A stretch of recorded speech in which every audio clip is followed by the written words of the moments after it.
कर्नाटकमध्ये राहणाऱ्या, आजच्या कर्नाटकमध्ये आणि पूर्वीच्या महाराष्ट्रामध्ये राहणाऱ्या मराठी भाषिकांसाठी न्याय हक्कासाठी लढते आणि तिथल्या तरुणांची खऱ्या अर्थानं आपण गळेचेपी करायचं काम करताय। मी तिथल्या प्रशासनाला सांगू इच्छितो की तुम्ही संविधानानं बांधले गेलेले त्या ठिकाणी भारत सरकारचे नोकर आहात। नमस्कार। कर्नाटक शासन हे सातत्यानं मराठी बांधवांच्यावर अन्याय करत आहे। इथल्या असणाऱ्या मराठी भाषिकांना सातत्यानं त्रास देण्याचं काम करत आहे।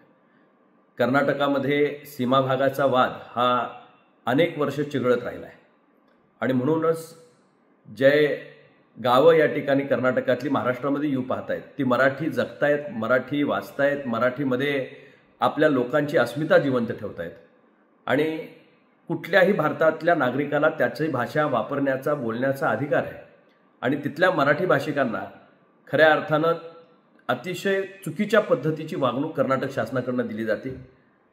देशामध्ये अल्पसंख्याक भाषा आयोग आहे, ज्याच्या माध्यमातून जी अल्पसंख्याक भाषा असते तिला बोलीभाषेला लिखितमध्ये असेल किंवा वर्तमानपत्राच्या माध्यमातून असेल किंवा फलकाच्या माध्यमातून असेल त्या राज्यामध्ये जिथं अल्पसंख्याक या ठिकाणी राहतात तिथं वापरण्याचा तो अधिकार आहे आणि हे एक संविधानिक आयोग आहे। आणि अशा आयोगाच्या मार्फत एक आनंदाची बातमी आमच्या सीमावासियांच्यासाठी आली की तिथं जे फलक लावले जातात किंवा तिथं जे डॉक्युमेंटेशन केलं जातं याच्यासाठी म्हणून मराठीमध्ये याच्या पुढे वापर करण्यात यावा अशा पद्धतीचे आदेश त्या आयोगानं त्या ठिकाणी कर्नाटक शासनाला दिले।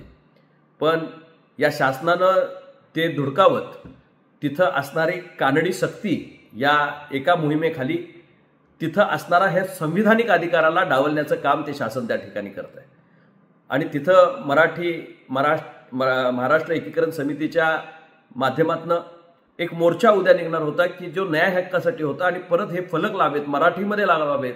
त्यांच्या भाषेला आमचा विरोध नाही, पण मराठी भाषेचा सुद्धा जो अल्पसंख्याक आयोगानं च्या माध्यमातून जो संविधानिक अधिकार प्राप्त झालाय त्याची अंमलबजावणी करावी याच्यासाठी म्हणून एक शांतप्रिय मार्गानं, खऱ्या अर्थानं लोकशाही मार्गानं एक मोर्चा निघणार होता। पण त्या मोर्चाला सुद्धा अडवणूक करण्याचं काम तिथल्या असणाऱ्या स्थानिक प्रशासनाकडून होत आहे।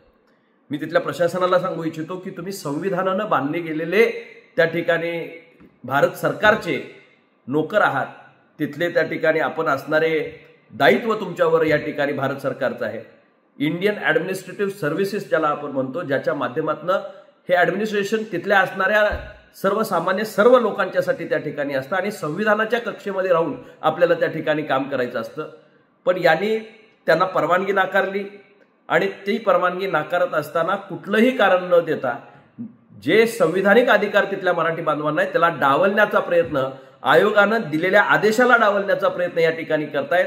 मी या सगळ्या गोष्टीचा मनापासूनचा निषेध करतो। आपण खऱ्या अर्थानं मराठी बांधवांची अशा पद्धतीनं मुस्कटदाबी करून चालणार नाही आणि मी आपल्याला मुद्दा म्हणून सांगेन की आयोगाच्या आदेशाला आपण त्या ठिकाणी जर डावलत असाल, संविधानिक अधिकाराला जो मोर्चा काढण्याचा अधिकार तिथल्या आम जनतेचा आहे, हा लोकशाही पद्धतीचा मोर्चा आहे, त्याला आपण त्या ठिकाणी बांध घालत असाल तर निश्चितपणे पार्लमेंटमध्ये याच्या बाबतीतला जाब आम्ही तुम्हाला विचारू आणि आपण खऱ्या अर्थानं आपल्या पदांचा गैरवापर करताय तिथलं शासन, त्या शासनाला खऱ्या अर्थानं लाज वाटली पाहिजे की आपल्याच राज्यातल्या असणाऱ्या त्या मराठी भाषिकांना अशा पद्धतीनं अन्यायकारक प्रत्येक गोष्टीला त्या ठिकाणी वेगळ्या पद्धतीनं या ठिकाणी बघण्याचं काम केलं जातं।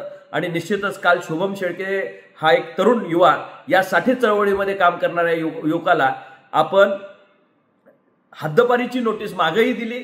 आत्ता कोणतंही कारण नसताना आपण परत एकदा त्याला हद्दपार करण्याचं काम त्या ठिकाणी करताय। महाराष्ट्र एकीकरण समिती महाराष्ट्रातील असणाऱ्या तिथल्या मराठी बांधवांसाठी, कर्नाटकमध्ये राहणाऱ्या, आजच्या कर्नाटकमध्ये आणि पूर्वीच्या महाराष्ट्रामध्ये राहणाऱ्या मराठी भाषिकांसाठी न्याय हक्कासाठी लढते आणि तिथल्या तरुणांची खऱ्या अर्थानं आपण गळेचेपी करायचं काम करताय। मनापासून आपल्या ह्या सगळ्या गोष्टीला मी आपल्याला सांगू इच्छितो, संविधानाने हे देश चालतो आणि संविधानाच्या कक्षेमध्ये आपण जर चुकीचं काही करत असेल तर त्याला आपल्याला जाब विचारावा लागेल आणि निश्चितच त्याचा जाब आम्ही लोकसभेमध्ये विचारू। प्रशासनानं सुद्धा जनतेच्या बाजूने राहण्याची गरज आहे, कायद्याच्या बाजूने राहण्याची गरज आहे। मराठी भाषिक हा भारतीय नागरिक आहे, जरी तो कर्नाटकामध्ये राहत असेल तरी त्याला त्याची मराठी भाषा वापरण्याचा संपूर्ण अधिकार आहे आणि तो त्याला संविधानिक अधिकार प्राप्त झालेला आहे। आपण कुठेही दुजाभाव करू नये। अल्पसंख्याक भाषा आयोगाची अंमलबजावणी करण्यासाठी कदाचित आम्हाला या ठिकाणी आता वेगळ्या पद्धतीचं आयुध वापरावं लागेल। केंद्र सरकारकडे याची तक्रार निश्चितपणे केली जाईल आणि निश्चितच यातनं मार्ग काढण्यासाठी मराठी बांधवांच्या पाठीशी शिवसेना पक्ष म्हणून आणि मी उच्चाधिकार समितीचा अध्यक्ष म्हणून आपल्या सर्वांच्या समोर आहे। एवढंच मी बरोबर आहे आणि तुमच्या बरोबरीनं या लढ्यामध्ये आम्ही ताकदीनं खऱ्या अर्थाने यामध्ये मार्ग काढण्यासाठी प्रयत्न करू। जय हिंद, जय महाराष्ट्र।